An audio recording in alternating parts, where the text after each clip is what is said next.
সাগরের মধ্যে ভাসতে ভাসতে ভাসতে ভাসতে যাইতেছে। যাইতে যাইতে মালদ্বীপের কিনারার মধ্যে, ওই মালদ্বীপ সাগর, মালদ্বীপের সাগরের কিনারায় চাইতে গেছে। কিছু লোক জেলে মাছ ধরতে এসেছে। আসার পরে দেখে যে সুন্দর ফুটফুটে একটা সন্তান জমিনের মধ্যে বালুর উপরে শুয়ে আছে, অজ্ঞান অবস্থায় শুয়ে রয়েছে। দইরা দেখে যে না, রূহ আছে, মারা যায় না, জ্ঞান হারিয়ে ফেলেছে। জেলেরা দইরা বাড়ির মধ্যে নিয়েছে, তা সুন্দর করে যত্ন করে সবকিছু পরিষ্কার করে নিয়ে আস্তে আস্তে আল্লাহর কালামের হাফেজ সাহেব সুস্থ হয়ে যায়। তখন মানুষ বিক্রি হইত। এই জেলেরা বলল যে এত সুন্দর চেহারার সন্তান এরাকে যদি বাজারে উঠায় অনেক মূল্য পাওয়া যাবে, অনেক মূল্য দিয়ে মানুষ কিনবে। চলো একে আমরা বাজারের মধ্যে উঠাই। বাজারের মধ্যে যখন উঠাইছে, উঠানোর পর সমস্ত মানুষগুলো কিনে ফেলছে। ইউসুফ পয়গম্বরকে যখন ওই ব্যবসায়ীরা হাটের মধ্যে বাজারে উঠাইছে, গোলাম বাজারে উঠানোর সঙ্গে সঙ্গে ইউসুফ পয়গম্বরকে দেখা এত সুন্দর চেহারার পয়গম্বর, দুনিয়াতে আল্লাহ যত পয়গম্বর বানাইছেন আপনার আমার পয়গম্বর ছাড়া একমাত্র ইউসুফ পয়গম্বরকে আল্লাহ চেহারার মধ্যে সবচেয়ে সৌন্দর্য দিয়েছে। এরপরে সৌন্দর্য, আপনার আমার পয়গম্বরের সৌন্দর্যের কথা বইলা শেষ করা সম্ভব না। কোন পয়গম্বরের চেহারার মধ্যে আবরু দেওয়া হয় নাই, পর্দা দেওয়া হয় নাই। আপনার আমার নবীর চেহারার মধ্যে আল্লাহ পর্দা দিয়া সৌন্দর্যকে ঢেকে রেখেছিলেন। ইউসুফ পয়গম্বরকে যখন বাজারে উঠাইছে, সমস্ত গোলামগুলোর দিকে আর কেউ তাকায় না। এত সুন্দর গোলাম কোথা থেকে আসলো তাকিয়ে রয়েছে, দাম শুধু বাড়তে আছে। এই মদিনার সন্তানরা, হাফেজ সব সন্তানরা এত সুন্দর চেহারা আল্লাহ দান করেছে। যখন মালদ্বীপ বাজারের মধ্যে, গোলাম বাজারের মধ্যে উঠেছে, সমস্ত গোলামগুলোর দিকে আর কেউ তাকায় না। এই হাফেজ সাহেব, এই যে হাফেজ দিকে লুকিয়ে রাখছে, কাউকে বলে না, চুপ করে রয়েছে। এখন বাজারে উঠেছে, গোলাম বাজারে বিক্রি হয়ে যাবে। এক একজন আসি বলতেছে, দাম করতে চাও এত টাকা দেবো, দিবা না? আরো দাম বেশি বলেছে। কিন্তু একজন বৃদ্ধা মহিলা, স্বামী নাই, দুনিয়ার জমিন থেকে বিদায় হয়ে চলে গেছে, অনেক সম্পদের মালিক, একটাই কন্যা সন্তান আছে, আর কোন সন্তান নাই। এই মহিলা এই হাফেজ সাহেবকে দেখা মনের মধ্যে লাগিয়ে গেছে, এত সুন্দর সন্তান, একটা কন্যা সন্তান আল্লাহ আমাকে দিয়েছে, আর এই সন্তানটা আমি ক্রয় করে নেব, যত টাকা লাগুক, সমস্ত সম্পদ যদি দিতে হয় এরপরেও দিতে রাজি, এরপরেও এই সন্তানটা আমার লাগবে। একটা কন্যা সন্তান আছে, আর যদি ছেলে সন্তানটা কিনতে পারি তাহলে আমার দুইটা সন্তান হয়ে যাবে। এই ছেলেটা আমাকে মা বলে ডাকবে, আমি তার মায়ের পরিচয় দিয়ে আমার সন্তান বানিয়ে নেব, গোলাম হিসেবে রাখবো না। আল্লাহর কালামের রাত, আল্লাহর কালামের পাওয়ার, আল্লাহর কালামের সম্মান। এই মহিলা সন্তানটাকে ক্রয় করে নিলেন, নেওয়ার পরে সন্তানটা নিয়ে বাড়ির মধ্যে চলে গেলেন।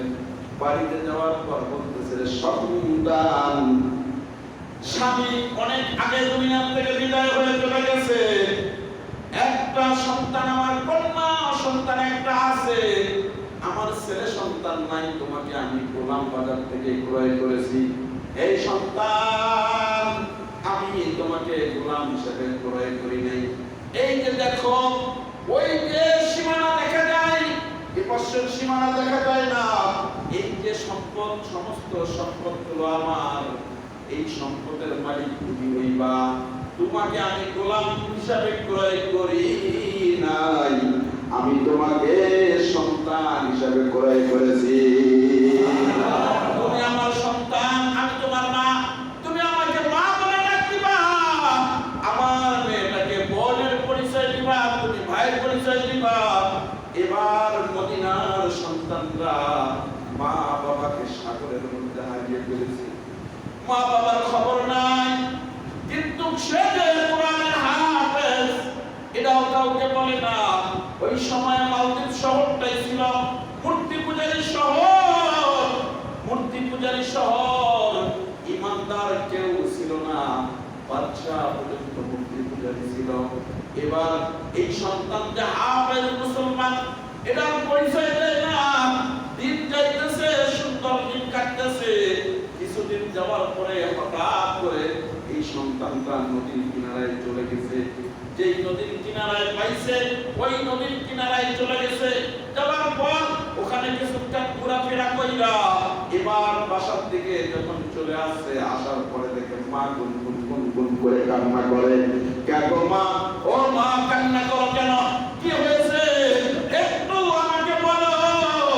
ও মা, কেন কান্না করো? কান্না কেন করতেছো গো মা? হঠাৎ করে কি হয়েছে আমাকে একটু বলো। বৃদ্ধা মা ডাকতে বলে, সন্তান তাহলে শোনো, এই মালদ্বীপ শহরের মধ্যে সিলর হয়, সিলর। 1 বছর পর পর অনেক সিলর হয়। এমন ঘূর্ণিঝড় শুরু হয়ে যায়, পুরো মালদ্বীপ শহরটা ডুবে যাওয়া ভাব হয়ে যায়। আর কোনো ওই যে দেখতেছো সাগর, ওই সাগরের কিনার থেকে একটা দুষ্ট বদজিত, এই বদজিতটার একটা কেরামত এমন সিলর শুরু হয় যে পুরা মালদ্বীপ শহরটা মনে হয় শেষ হয়ে যায়। কিন্তু ওখানে একটা কাজ আছে, সেই কাজটা করলে আর এই সিলরটা হয় না। কি কাজ গো আম্মা? কাজ হলো আমাদের বাদশাকে বলেছে প্রত্যেক বছর এই যে রাম মন্দির আছে, রাম মন্দির, এই নাম রাম মন্দিরের ভিতরে রাতের 10টার পর, রাতের 10টার পর এখানে একটা সুন্দরী যুবতী, কুমারী যুবতী যদি রেখে যাও, আর কোনদিন তোমার দেশের মধ্যে সিলর হবে না, নমিত হবে না, ঘূর্ণিঝড় হবে না। যদি রেখে যাও আর সেখানে রেখে আসে, আসার পর জীবিত একটা কুমারী কন্যা সন্তান রেখে আসে, কিন্তু ফজরের নামাজ, ফজরের আযানের পর সূর্য যখন উদিত হয়, এরপর যখন ওই রাম মন্দিরে চলে যায়, যাওয়ার পর দেখে সুন্দরী কন্যাটা মহিলা আছে, কিন্তু লাশটা আয়েশা মহিলা সাই করে দেয়। এ বাজার, এ আমার সন্তান, এজন্য পুরা মালদ্বীপ শহরের মধ্যে যত সুন্দরী সুন্দরী নারী আছে তাদের লিস্ট করা হয়েছে। সমস্ত লিস্টগুলো বছরে একদিন লটারির মধ্যে দেওয়া হয়, আর লটারিতে দিলেই যেই নামটা হলে ওই ঠিকানা মতো দেয়া ওই সুন্দরী নারীটাকে, কুমারী মেয়েটাকে নিয়ে আসিয়া রাম মন্দিরের মধ্যে দিয়ে আসে। এই সন্তান, আমার মেয়ের নামটা উঠে গেছে। আজকে কিছুক্ষণ পর সন্ধ্যা অস্ত যাওয়ার পর করে আয়েশা আমার মেয়েটাকে নিয়ে যাবে। ওরা সকালবেলা আয়েশা বলে গেছে, তোমার মেয়ের নাম লটারিতে উঠছে, তোমার মেয়েটাকে সুন্দর করে সাজাইয়া সুন্দর করে রাইখা দিও, আমরা সন্ধ্যার পর আয়েশা হয়ে যাব।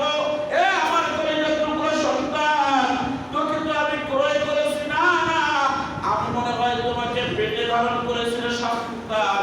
তুমি আমাকে যেভাবে ডাক দাও, মা বলে ডাক দাও, যেভাবে আমার সাথে আচরণ করো, ব্যবহার করো, তাতে আমার মন বলে আমি মনে হয় তোকে পেটে ধারণ করেছি। এরকম মাঝে মাঝে আমার দিলের ভিতরে ফিলিংস হয়। এবার সন্তান ডাক দিয়ে বলতেছে, ও মা, ও মা, কান্না করেন না, কান্না থামায় না, আপনি কান্না করবেন না। আপনার আমার বোনটাকে এই মুহূর্তে আমার নানার বাড়িতে পাঠিয়ে দেন, তার মানে বোনের নানার বাড়িতে পাঠিয়ে দেন। আর বোনের জায়গার মধ্যে আমাকে সুন্দর করে আমার বোনের পোশাকগুলো পরাইয়া আমাকে ওই বোনের জঙ্গলার মধ্যে রেখে দেন। আর আমাকে আমার বোন মনে করে নিয়ে যাবে, পরে কি হবে এটা আমি দেখে নেব।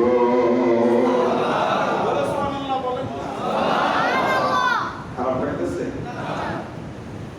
পরেরটা আমি দেখে নিব। ও মা, এই দায়িত্বটা আমার উপর ছেড়ে দেন। আপনি কান্না করবেন না, কান্না করলে তারা বুঝবে। কান্না করিয়েন না। আমি যেভাবে বললাম পুরো মামলাটা আমার উপর ছেড়ে দেন। এই পুরো মামলাটাই হ্যান্ডেল করবো আমি নিজে। সুবহানাল্লাহ।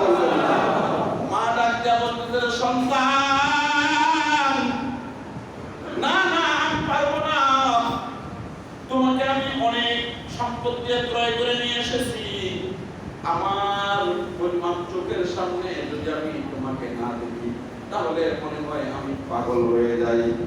তোমাকে দিলে ওই যে সিনর, ওই দানব তোমাকে খেয়ে ফেলবে, মাইরা ফেলাইবে। না, আমি দিতে পারবো না। এবার মদিনার সন্তানটা ডাক দিয়ে বলে, গো মা, আমি যে কে আমার পরিচয় তুমি জানো না। ও মা, ওই দানব, ওই দুষ্ট জিন, ওই শয়তান আমার কিছুই করতে পারবে না।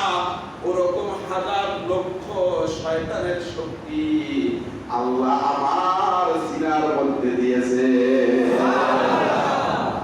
আমার সিনার মধ্যে আছে কোরআন। হিন্দু মহিলা কোরআন কি বোঝে না? কয় কোরআন কি? কয় কোরআন হলো যে সৃষ্টিকর্তা গোটা দুনিয়া সৃষ্টি করেছেন, ওই সৃষ্টিকর্তার কুদরতি জবানের বাণীর নাম হলো কোরআন।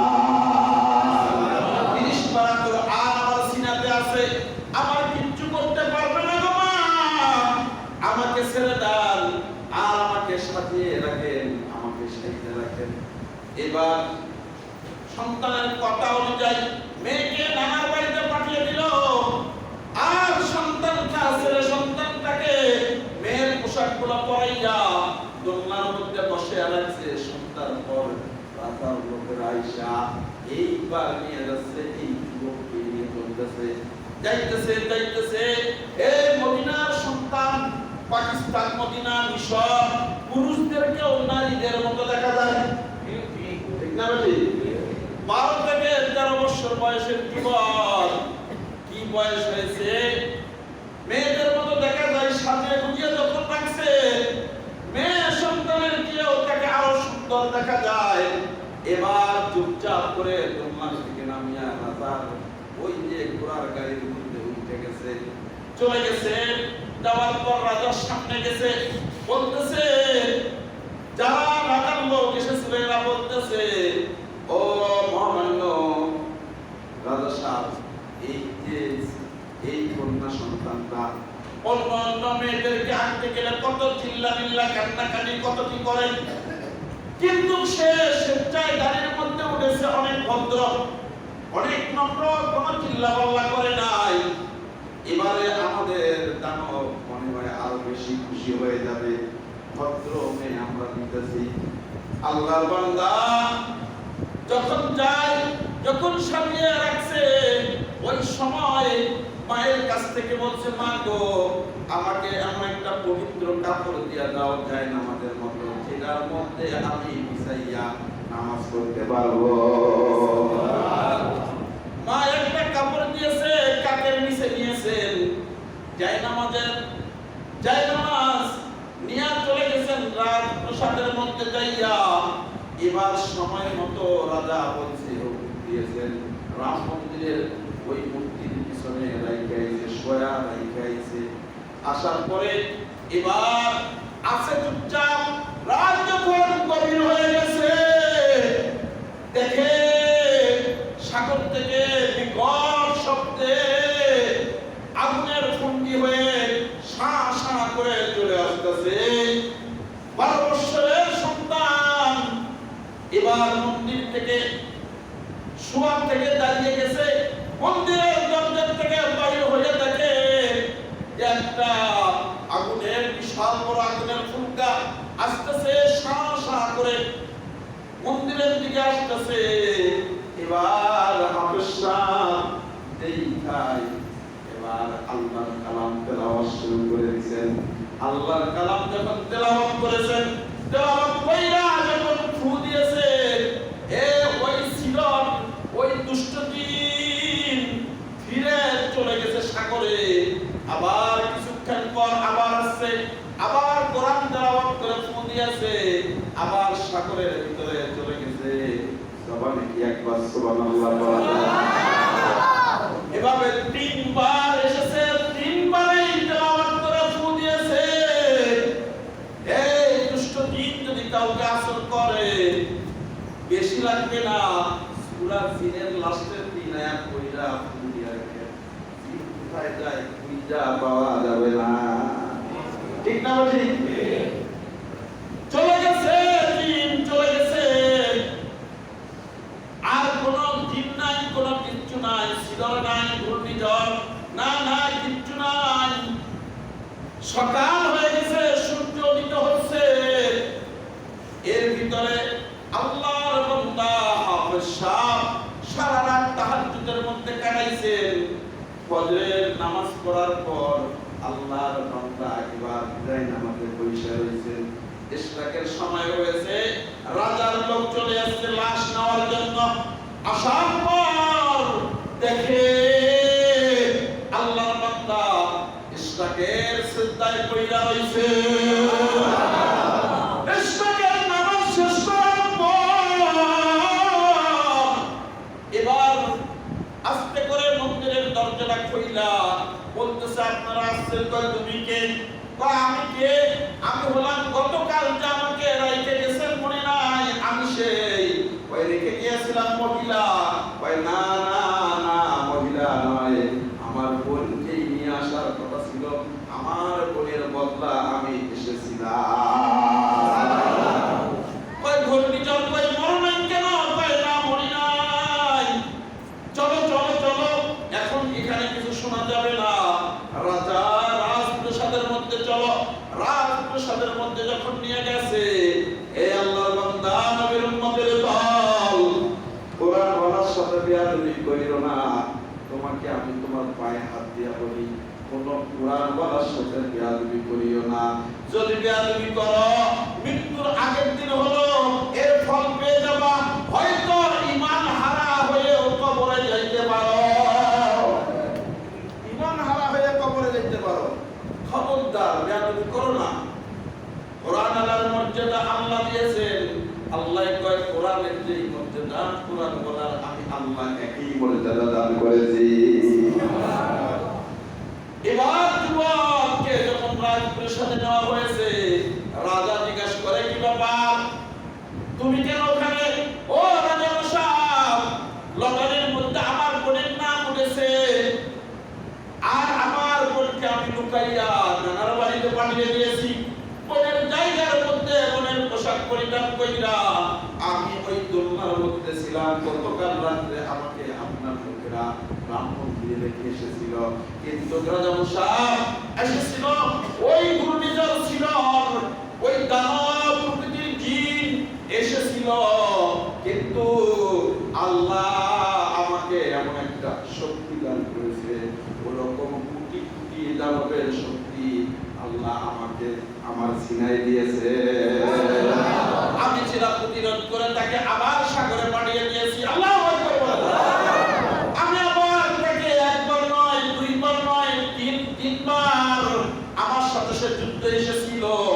আমি আল্লাহর রহমতে যুদ্ধে পাস করেছি। আমি তাকে আল্লাহর কালাম দিয়া আবার পাঠিয়ে দিয়েছি সাগরের মাঝখানে। রাজা বলে, এটা কেমন কথা বলো? জি রাজা, আল্লাহ আমার সিনার মধ্যে 30 পারা কোরআন দিয়েছে। এই কোরআনের বদৌলতে, এই কোরআনের পাওয়ারে, এই কোরআনের ক্ষমতায় আমি ওই দানবকে আবার সাগরে পাঠিয়ে দিয়েছি। রাজা কয়, তাহলে ঠিক আছে, যদি তাই হয় 1 বছর তোমাকে রাজপ্রাসাদের ভিতরে বন্দী অবস্থায় থাকতে হবে। তোমার খানা দানা সব চলবে, খানা বন্ধ থাকবে না, খানা খাইবা, তোমার যা প্রয়োজন সব দেওয়া হবে। আগামী বছর যদি বছর ঘুরে আসার পরে আবার তোমাকে ওই টাইম মতো ওই দিন ওই সময়ে তোমাকে রাম মন্দিরে রাখা হবে। আর যদি তুমি ওই দানবকে আগামী বছর বিরোধ করতে পারো, তার মানে হলো এই বছর যেমন আমাদের দেশের মধ্যে ছিল ঘূর্ণিঝড়, কিচ্ছু হয় নাই, আমরা আরাম রাত্রে ঘুমাইতে পেরেছিলাম, আগামী বছর যদি এই সিডর আর ঘূর্ণিঝড় থেকে আমরা বাঁচতে পারি, তাহলে তোমাকেও বিশ্বাস করব, তোমার কোরআনকেও বিশ্বাস করব, তোমার আল্লাহ এবং নবীর উপর ঈমান আনব। এপর্যন্তই শেষ। আগামী জুমায় এখান থেকে বয়ান হবে ইনশাআল্লাহ। আল্লাহ তাআলা কবুল করুন সকলে বলি আমিন। আল্লাহ তাআলা কোরআন অনুযায়ী জীবন চলার তৌফিক দান করুন, সকলে বলি আমিন। আল্লাহ তাআলা আমাদেরকে সবাইকে কোরআন ওয়ালাদের সাথে গভীর সম্পর্ক নিয়ে কবরে যাওয়ার আল্লাহ তৌফিক দান করুন।